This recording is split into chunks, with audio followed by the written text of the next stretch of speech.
बड़े ही घने जंगल में तोते का एक प्यारा जोड़ा रहता था। दोनों पति पत्नी एक दूसरे से बहुत प्रेम करते थे। तोते की पत्नी स्वभाव से बड़ी ही जिज्ञासु थी, हमेशा कुछ न कुछ नया जानने को उत्सुक। एक दिन जब दोनों ताप्ती नदी के किनारे एक हरे भरे वृक्ष की डाल पर बैठे थे, तो तोते की पत्नी ने बेचैनी भरे स्वर में कहा, हे स्वामी, आज मेरा मन बड़ा व्याकुल है। मुझे समझ नहीं आ रहा कि इस बेचैनी को कैसे शांत करूं। कृपया कुछ ऐसा उपाय बताइए जिससे मेरा मन हल्का हो जाए और मुझे ज्ञान प्राप्त हो। तोता अपनी पत्नी की इस व्यथा को सुनकर बड़े स्नेह से बोला, हे प्रिय, ऐसा क्या हुआ है जिससे तुम्हारा मन इतना व्याकुल है? बताओ, मैं क्या कर सकता हूं जिससे तुम्हें शांति मिले। पत्नी ने कहा, हे पतिदेव, मैं चाहती हूं कि आप मुझे ऐसी बातें बताएं जो मुझे सुकून दें और जिनसे मेरा जीवन बेहतर हो सके। तोता मुस्कुराया और बोला, मैं तुम्हें एक कहानी सुनाऊंगा जिसमें ऐसे 4 गुणी व्यक्तियों का जिक्र है जिन्हें हर इंसान को अपने साथ रखना चाहिए। ये 4 बातें हर व्यक्ति के जीवन को धन और सुख शांति से भर देती हैं। सुनो ध्यान से। पत्नी ने उत्सुकता से कहा, स्वामी, मैं आपकी यह कहानी पूरे मन से सुनूंगी, कृपया बताइए। तोते ने कहानी शुरू की। एक गांव में एक वृद्धा रहती थी। उसका सहारा थे उसके 2 बेटे। पति के गुजर जाने के बाद वह अपने बेटों के साथ अपनी छोटी सी जमीन पर मेहनत कर अपना गुजारा करती थी। समय के साथ बेटों की शादी हो गई और घर में 2 बहुएं आ गईं। शुरुआत में सब कुछ अच्छा चला। घर में प्रेम था, सहयोग था और सब मिलजुल कर रहते थे। लेकिन धीरे धीरे बहुओं के बीच मनमुटाव होने लगा। छोटी छोटी बातों पर तकरार होने लगी। बड़ी बहू कभी कहती, तुम अपना काम ठीक से नहीं करती, तो छोटी बहू पलट कर कहती, तुम तो सारा दिन आराम करती हो, काम तो मैं ही करती हूं। कभी छोटी बहू बड़ी बहू पर आरोप लगाती तो कभी बड़ी बहू छोटी पर। दोनों में इस तरह झगड़े होते कि घर का सुकून खत्म होने लगा। वृद्धा यह सब देखकर बहुत दुखी रहती, लेकिन कुछ कह नहीं पाती। इस तरह उनके झगड़े ने घर का वातावरण बोझिल कर दिया। एक समय वह भी आ गया जब घर का हर सदस्य खुद को अकेला महसूस करने लगा। रिश्तों की गर्माहट जैसे कहीं खो गई थी। तोता पत्नी की तरफ देखता है और कहता है, इस कहानी से हमें सीख मिलती है कि जीवन में 4 गुणी लोगों का साथ होना कितना जरूरी है। वे गुणी लोग कौन हैं और उनका महत्व क्या है, यह मैं तुम्हें आगे बताऊंगा। लेकिन इन गुणों को अपनाने वाला व्यक्ति कभी गरीब नहीं होता, न ही मन से न ही धन से। पत्नी ध्यान से सुनते हुए मुस्कुराती है और कहती है, हे स्वामी, आपकी यह बात सच में मेरे मन को शांति दे रही है। कृपया आगे की कहानी भी सुनाइए। अब तो बूढ़ी महिला बहुओं के झगड़ों से तंग आ चुकी थी। उसे यह साफ दिखने लगा था कि उसके बेटों की पत्नियां सिर्फ झगड़ालू हैं और हर समय किसी न किसी बहाने लड़ाई का बहाना ढूंढती रहती हैं। उसने इस बारे में अपने बेटों से बात की। बेटों ने अपनी पत्नियों को समझाने की भरसक कोशिश की, लेकिन उन पर इसका रत्ती भर भी असर नहीं हुआ। एक दिन बूढ़ी महिला ने ठान लिया कि अब इस झगड़े को खत्म करने के लिए कठोर कदम उठाने होंगे। उसने सोचा, पहले जब हम 3 लोग घर में थे तो कम साधनों में भी हमारा गुजारा हो जाता था। अब जब 5 लोग हो गए हैं तो खर्चा बढ़ गया है और आमदनी वही है। शायद यही इन झगड़ों की जड़ है।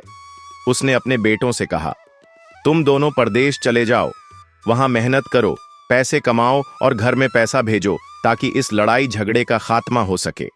जब घर में पैसा आएगा तो जरूरतें पूरी होंगी और ये बेकार की लड़ाइयां खत्म हो जाएंगी। उसने स्पष्ट रूप से कहा, घर में झगड़े के कई कारण होते हैं। पहला, पैसे की कमी। जब किसी के पास अपनी बुनियादी जरूरतें पूरी करने का साधन नहीं होता तो उसका दिमाग असंतोष से भर जाता है और वह हर समय चिड़चिड़ा रहता है। दूसरा, खाली दिमाग। जब लोग अपने हिस्से का काम नहीं करते और खाली बैठे रहते हैं तो उनका दिमाग फालतू बातें सोचने और झगड़े करने में लग जाता है। तीसरा कारण, जिम्मेदारियों से भागना। जो लोग अपनी जिम्मेदारी से मुंह मोड़ते हैं वे घर के संतुलन को बिगाड़ते हैं। और चौथा, ईर्ष्या। जब कोई दूसरे की तरक्की देखकर जलता है और खुद कुछ नहीं करता तो वह मन में बैर पाल लेता है और झगड़े करता रहता है। बेटे परदेश चले गए। लेकिन बहुओं का झगड़ा खत्म नहीं हुआ। एक दिन बूढ़ी महिला ने बड़ी बहू को सख्त लहजे में समझाने की कोशिश की। उसने कड़े शब्दों में कहा, तुम बड़ी हो, तुम्हारी जिम्मेदारी बनती है कि तुम घर में शांति बनाए रखो। तुम्हारे पति बाहर मेहनत कर रहे हैं और तुम यहां हर दिन लड़ाई झगड़े कर रही हो। यह तुम्हारी मूर्खता और स्वार्थ को दिखाता है। तुम्हें शर्म आनी चाहिए। बड़ी बहू ने गुस्से में कहा, आप हमेशा छोटी बहू का पक्ष लेती हैं। मुझे ही क्यों समझाती हो? आप उसे क्यों नहीं डांटती? वह तो कभी मेरी बात नहीं मानती। आप उसे बढ़ावा देकर और अधिक झगड़े करने का मौका दे रही हैं। बूढ़ी महिला ने गुस्से में जवाब दिया, तुम्हारी इस बात का कोई आधार नहीं है। मैं पहले तुम्हें इसलिए समझा रही हूं क्योंकि तुम बड़ी हो। बड़े होने का मतलब है समझदारी दिखाना। अगर तुम अपनी जिम्मेदारी से मुंह मोड़ोगी और छोटी की गलतियों को तूल दोगी तो घर कभी नहीं सुधरेगा। तुम हमेशा दूसरों पर दोष मढ़ने की बजाय अपने भीतर झांकने की कोशिश करो। तुम्हारी इस छोटी सोच और गुस्से ने पूरे घर का माहौल खराब कर दिया है। तुम्हारा यह व्यवहार न केवल घर को बल्कि तुम्हारी इज्जत को भी बर्बाद कर रहा है। अगर तुमने खुद को नहीं बदला तो मैं भी तुम्हारा लिहाज नहीं करूंगी। बड़ी बहू सास की सख्त बातों से हैरान रह गई। उसे पहली बार एहसास हुआ कि उसके झगड़े घर की शांति और इज्जत को कितनी बुरी तरह नुकसान पहुंचा रहे थे। प्रिय दर्शकों, छोटी बहू को समझा समझाकर वृद्ध महिला भी थक चुकी थी, इसलिए उसने उन्हें समझाना बंद कर दिया। कहते हैं, जहां आपकी बात की कोई अहमियत ना हो वहां चुप रहना ही बेहतर होता है। अगर आप वहां बोलेंगे तो हो सकता है कि लोग आपको दुश्मन समझ लें। बूढ़ी महिला सोचने लगी कि अब मेरी बात को ये दोनों बहुएं एकदम नजरअंदाज करती हैं और मुझसे घृणा करने लगी हैं। कोई भी मुझसे खाने के बारे में नहीं पूछता। मुझे खुद ही रसोई में जाकर खाना लेना पड़ता है। अब तो दोनों बहुएं बूढ़ी महिला से इतनी नफरत करने लगी थीं कि उनके मन में सास के लिए कोई आदर नहीं बचा। अगला दिन हुआ और दोनों ने अपनी लड़ाई फिर शुरू कर दी। तब बूढ़ी महिला ने एक कटा उठाया और घास काटने के लिए जंगल में चली गई, क्योंकि कहते हैं कि व्यर्थ की लड़ाई झगड़ा सुनने से बचना चाहिए। यदि आप खड़े होकर ऐसी लड़ाई सुनेंगे तो आपको भी उसमें बोलना पड़ सकता है। सबसे अच्छा तरीका है कि वहां से निकल जाए। बूढ़ी महिला ने यही किया। वह जंगल में घास काटने चली गई और शाम को जब लौटी तब तक उनकी लड़ाई खत्म हो चुकी थी। अगले दिन फिर वही हुआ। जब बहुएं लड़ने लगीं तो बूढ़ी महिला अपना कटा उठाकर घास काटने जंगल चली गई। एक दिन जब वह जंगल में घास काट रही थी तो उसके पास एक विशाल नाग आ गया। नाग को देखकर वृद्ध महिला डर के मारे कांपने लगी। उसे लगा कि आज उसकी जान नहीं बचेगी। नाग उसे निश्चित रूप से खा जाएगा।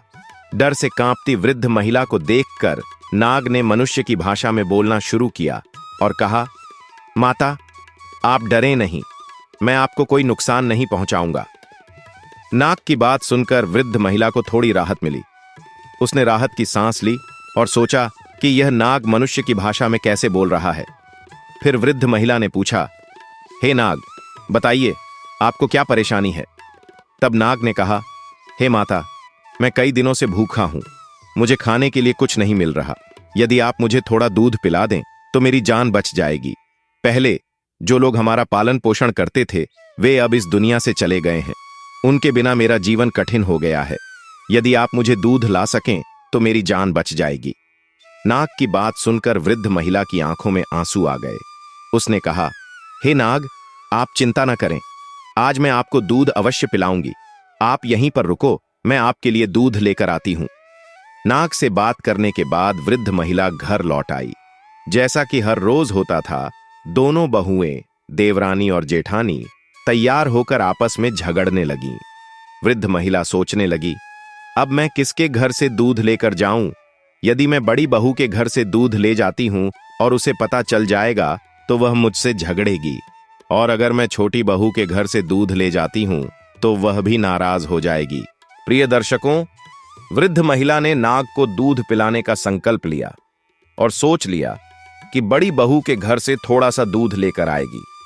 बड़ी बहू को यह पता भी नहीं चलेगा और वह जंगल जाकर नाग को दूध पिलाया करेगी। वृद्ध महिला ने ऐसा ही किया। उसने बड़ी बहू के घर से दूध लिया, उसे कट्टे में छुपाया और जंगल में घास लेने के बहाने चल पड़ी। जैसे ही वह उस स्थान पर पहुंची, नाग वहां पहले से मौजूद था। नाग ने विनम्रता से पूछा, हे माता, क्या आप मेरे लिए दूध लाई हैं? वृद्ध महिला ने मुस्कुराकर कहा, हाँ नाग देवता, मैं आपके लिए दूध लाई हूं। उसने तुरंत कट्टे से दूध निकाला और नाग के सामने रख दिया। नाग ने जैसे ही दूध पिया, उसके चेहरे पर शांति और संतोष का भाव आ गया। नाग ने कहा, हे माता, आपने मेरी जान बचा ली। आपने मुझ पर जो उपकार किया है उसे मैं जीवन भर नहीं भूलूंगा। वृद्ध महिला ने कहा, हे नाग, मैं आपसे एक प्रश्न करना चाहती हूं। उस दिन डर के कारण मैं यह पूछ नहीं पाई थी, लेकिन अब मैं जानना चाहती हूं कि आप एक नाग होकर भी मनुष्य की भांति कैसे बोल सकते हैं। क्या आप सच में नाग हैं या कुछ और? नाग ने गहरी सांस ली और कहा, माता, मैं एक श्राप के कारण नाग बना हूं। मैं एक राजा के घर में जन्मा था, लेकिन मेरे माता पिता ने मुझे नाग समझकर जंगल में छोड़ दिया। मेरा यह श्राप 30 वर्षों तक का था। अब बस 1 वर्ष और बाकी है और फिर मुझे मेरा मनुष्य रूप वापस मिल जाएगा। मैं उस दिन का बेसब्री से इंतजार कर रहा हूं। नाग की व्यथा सुनकर वृद्ध महिला की आंखें भर आईं। उसे नाग पर बहुत ममता आ गई। उसने नाग को दिलासा दिया और कहा, हे नाग, तुम चिंता मत करो। जब तक तुम्हें मेरी जरूरत है, मैं तुम्हारा साथ दूंगी। इसके बाद वृद्ध महिला ने नाग को नियमित रूप से दूध पिलाना शुरू कर दिया। कभी वह बड़ी बहू के घर से दूध लाती, तो कभी छोटी बहू के घर से। हर दिन वह जंगल में जाती और नाग को अपने हाथों से दूध पिलाती। नाग को ऐसा लगता था जैसे उसे अपनी असली मां मिल गई हो। एक दिन बड़ी बहू ने देखा कि उसका दूध रोजाना कम हो रहा है। उसने छोटी बहू से कहा, लगता है कोई हमारा दूध चुरा रहा है। छोटी बहू ने सहमति में सिर हिलाया और कहा, दीदी, मेरा भी दूध कम हो रहा है। लगता है चोर हमारा ही है। हमें उसे पकड़ना होगा। दोनों बहुओं ने योजना बनाई और अगले दिन छुपकर देखने लगीं। वृद्ध महिला हमेशा की तरह बड़ी बहू के घर गई, दूध लिया और उसे कट्टे में छुपाकर जंगल की ओर चल पड़ी। दोनों बहुएं गुप्त रूप से उसके पीछे पीछे चलने लगीं। वे देखना चाहती थीं कि वृद्ध महिला दूध का क्या करती है। थोड़ी दूर चलने के बाद वृद्ध महिला उस स्थान पर पहुंची जहां वह रोज घास काटती थी और नाग को दूध पिलाती थी। दोनों बहुएं दूर से छुपकर देख रही थीं। अचानक उन्होंने देखा कि एक विशाल भयानक नाग वहां आया और वृद्ध महिला के सामने झुककर बैठ गया। वृद्ध महिला ने प्रेम पूर्वक कट्टे से दूध निकाला और नाग को पिलाने लगी। जैसे ही प्रिय दर्शकों, बुढ़िया बड़ी बहुओं के व्यवहार से टूट चुकी थी। जब उसे घर से निकाल दिया गया तो अंधेरी रात में वह दरवाजे पर बैठकर फूट फूट कर रोने लगी। उसने गिड़गिड़ाते हुए कहा, मेरी बहुओं, यह रात बहुत ठंडी है। मैं अब इस उम्र में कहां जाऊंगी? मुझे घर के भीतर आने दो। मैं तुम्हारी सास हूं, कोई चुड़ैल नहीं। लेकिन बहुओं ने बेरहमी से जवाब दिया, तुम हमारी मां नहीं हो, बल्कि एक चुड़ैल हो। तुम्हारी जगह इस घर में नहीं है। जहां जाना है जाओ, लेकिन हमारे बच्चों और इस घर से दूर रहो। यह सुनकर बुढ़िया का दिल जैसे 1000 टुकड़ों में टूट गया। वह खुद से ही बुदबुदाने लगी, क्या मैं सच में इनकी मां नहीं हूं? क्या मेरा पूरा जीवन मेरी ममता और मेरे त्याग का यही सिला है? थक हार कर बुढ़िया अपने आंसुओं को पोंछती हुई घर के दरवाजे से दूर चली गई। रात का घना अंधकार था और उसे समझ नहीं आ रहा था कि कहां जाए। आखिरकार वह अपने उसी पुराने स्थान पर पहुंची जहां वह घास काटा करती थी। वहां एक विशाल आम के पेड़ के नीचे उसने अपनी गठरी रखी और सिसकते हुए बैठ गई। वह पूरी रात जागती रही। दिल में यह सोचकर दर्द होता रहा कि क्या उसकी उम्र का यह आखिरी पड़ाव इसी तरह कटेगा। सुबह की पहली किरण फूटते ही नाग वहां आया। उसने बुढ़िया को आम के पेड़ के नीचे बैठे रोते देखा। वह तुरंत दौड़ा और चिंतित स्वर में पूछा, हे माता, यह आप यहां क्यों बैठी हैं? आपकी आंखें इतनी लाल क्यों हैं? क्या हुआ है? बुढ़िया ने सिर उठाया और रूंधे गले से कहा, हे नाग, मेरी बहुओं ने मुझे घर से निकाल दिया। वे मुझे चुड़ैल समझती हैं। उन्होंने मुझे रात भर दरवाजे के बाहर खड़ा रखा और अब मेरे लिए उस घर में कोई जगह नहीं है। मेरे बेटे परदेश में हैं और अब मैं अकेली हूं। इतना कहकर बुढ़िया फिर रो पड़ी। उसके आंसू नाग के दिल को चीर गए। नाग ने गहरी सांस लेते हुए कहा, हे माता, आप चिंता मत करें। मैं आपके साथ हूं। आज से आप मुझे अपना बेटा माने। मैंने अपने जीवन में मां का प्यार नहीं जाना, लेकिन अब मैं आपकी सेवा करूंगा। आप जहां रहेंगी मैं आपकी रक्षा करूंगा। बुढ़िया ने आंसुओं से भरी आंखों से नाग की ओर देखा और कहा, क्या सच में तुम मेरा सहारा बनोगे नाग? तुमने आज मुझे वो सुख दे दिया जिसकी मैंने अब तक बस कल्पना की थी। नाग ने मुस्कुराते हुए कहा, हां माता, यह मेरा वचन है। मैं आपको कभी अकेला नहीं छोड़ूंगा। प्रिय दर्शकों, यह सुनकर बुढ़िया के हृदय में पहली बार सुकून की लहर दौड़ी। नाग ने उसे अपने साथ रहने का भरोसा दिया। बुढ़िया अब अकेली नहीं थी। वह यह सोचकर प्रसन्न थी कि भले ही उसके अपने बच्चों ने उसे छोड़ दिया हो, लेकिन नाग ने उसे सहारा देकर मां का दर्जा दिया। यही सच्चा अपनापन और ममता की जीत थी। प्रिय दर्शकों, इसके पश्चात वह नाग वृद्ध माता को साथ लेकर घने वन में जाता है। आगे आगे नाग चलता है और उसके पीछे वृद्ध माता।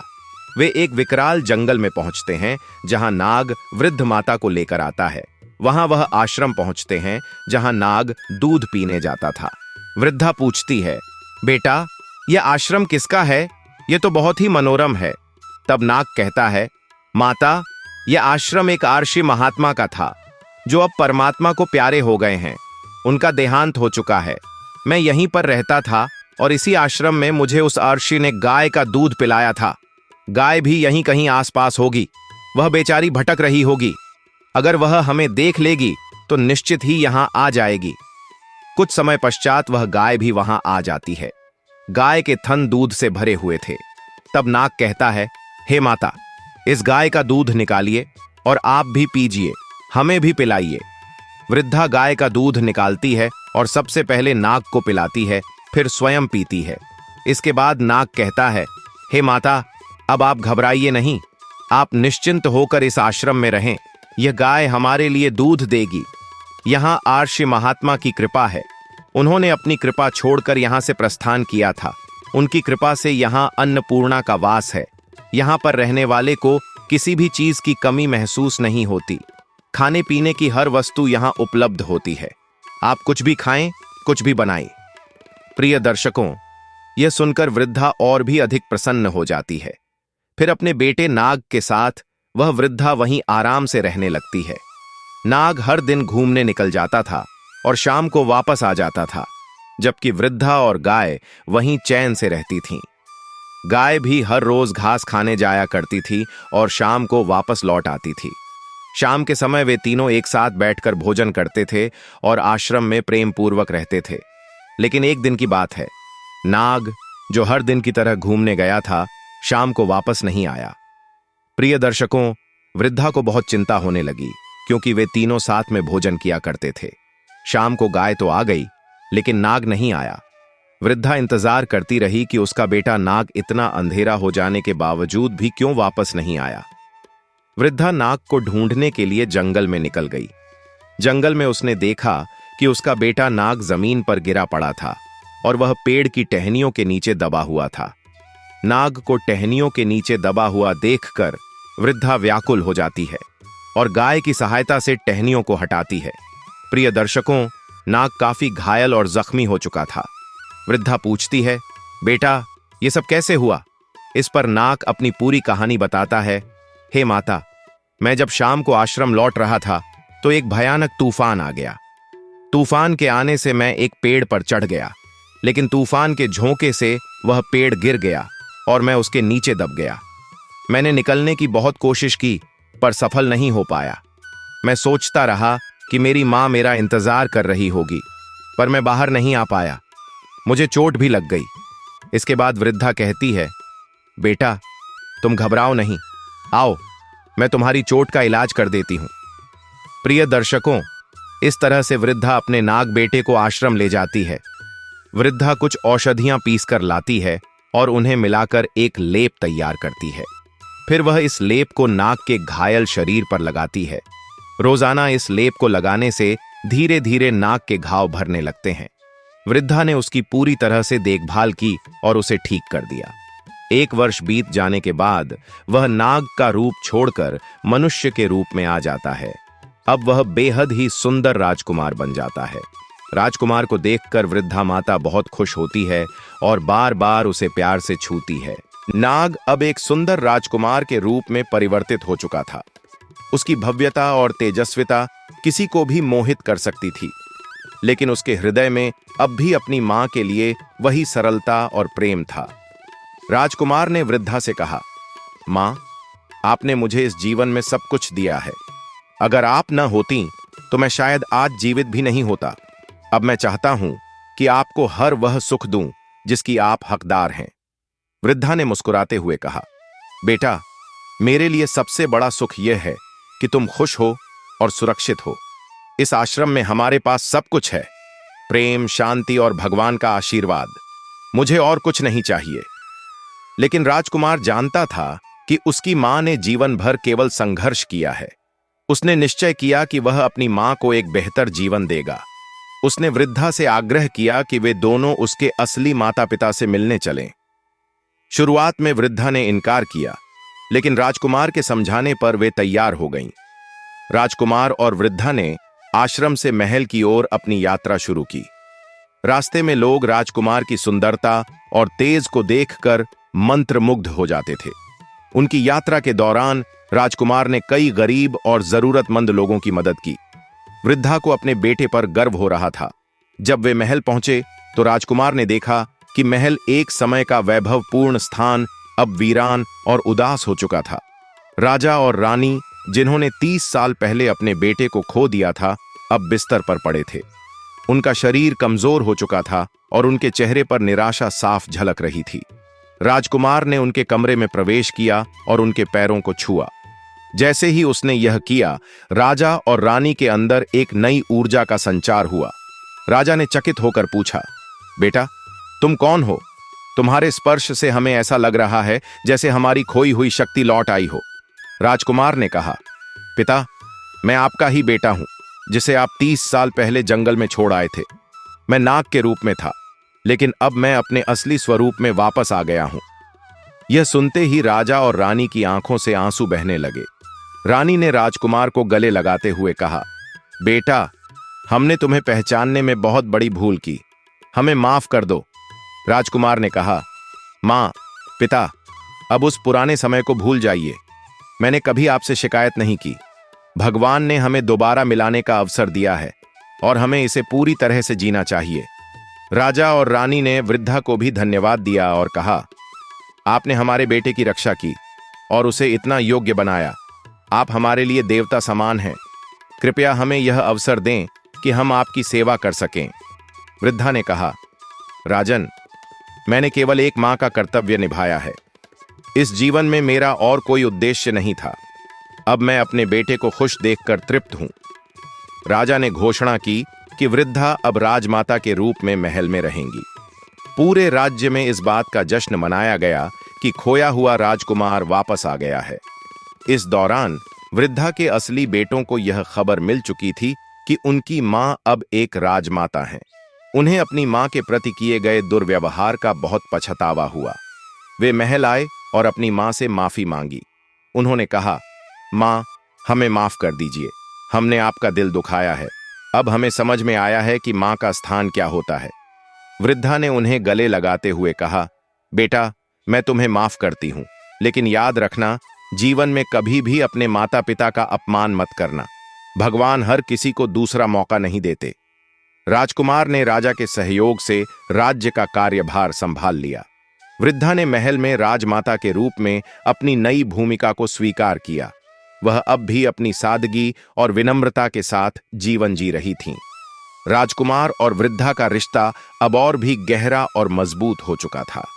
उनकी कहानी पूरे राज्य में प्रेरणा का स्रोत बन गई।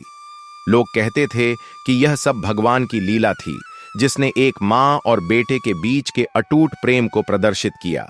राजकुमार ने अपनी मां से सीखा कि सच्चा सुख दूसरों की सेवा और प्रेम में है। प्रिय दर्शकों, इस कहानी से हमें यह शिक्षा मिलती है कि माता पिता का आदर और उनकी सेवा करना हमारा सबसे बड़ा कर्तव्य है। उनका आशीर्वाद ही हमारी सबसे बड़ी संपत्ति है। जीवन में कभी भी अपनों को ठुकराना नहीं चाहिए, क्योंकि उनके बिना हमारा अस्तित्व अधूरा है। तोता अपनी पत्नी को यह कहानी सुनाते हुए अंत तक भावनाओं में डूबा हुआ था। उसकी आंखों में गहरी चमक थी और उसकी आवाज में एक विशेष करुणा और अपनापन झलक रहा था। जैसे जैसे वह कहानी के अंतिम चरण पर पहुंचा, उसकी पत्नी भी पूरी तरह से उस कहानी के भावनात्मक प्रवाह में बहने लगी। तोता कहानी का अंत अपनी पत्नी से कैसे करता है? तोता अपनी पत्नी से कहता है, प्रिय, यह कहानी सिर्फ एक वृद्ध मां और उसके नाग रूपी बेटे की नहीं है, बल्कि यह हर उस रिश्ते की कहानी है जिसमें त्याग, प्रेम और माफी की ताकत होती है। यह हमें यह सिखाती है कि जीवन में हमारे माता पिता और बुजुर्गों का कितना महत्व है। उनकी सेवा और सम्मान करने से ही हमारा जीवन सुखद और शांतिपूर्ण हो सकता है। तोता अपनी पत्नी की ओर देखता है और कहता है, सोचो, अगर वह वृद्ध मां अपने बेटे को न अपनाती, उसे न बचाती, तो क्या वह नाग राजकुमार बन पाता? और अगर वह राजकुमार अपने माता पिता को माफ न करता, तो क्या उनके जीवन में खुशियां वापस आती? रिश्तों की मिठास माफी और अपनापन में ही है। तोता रुककर अपनी पत्नी की ओर गहरी नजरों से देखता है और कहता है, हमारे जीवन में भी कई बार मुश्किलें आई हैं। कई बार मैंने तुमसे नाराज होकर बातें नहीं की, लेकिन तुमने हर बार मुझे माफ किया। यह कहानी मुझे हमारी जिंदगी की सच्चाई से जोड़ती है। अगर माफी और त्याग ना होता, तो शायद हम भी इस घोंसले में इतने सुखी ना होते। तोते ने अपनी पत्नी से कहा, प्यारी, यह कहानी मैं तुम्हें इसलिए सुनाना चाहता था क्योंकि इसमें छिपे संदेश को मैं तुम्हारे साथ महसूस करना चाहता था। यह कहानी हमें याद दिलाती है कि कोई भी रिश्ता परफेक्ट नहीं होता, लेकिन माफी और दया से हर रिश्ता मजबूत हो सकता है। तोता अपनी कहानी का अंत करते हुए अपनी पत्नी के पास और करीब आ जाता है।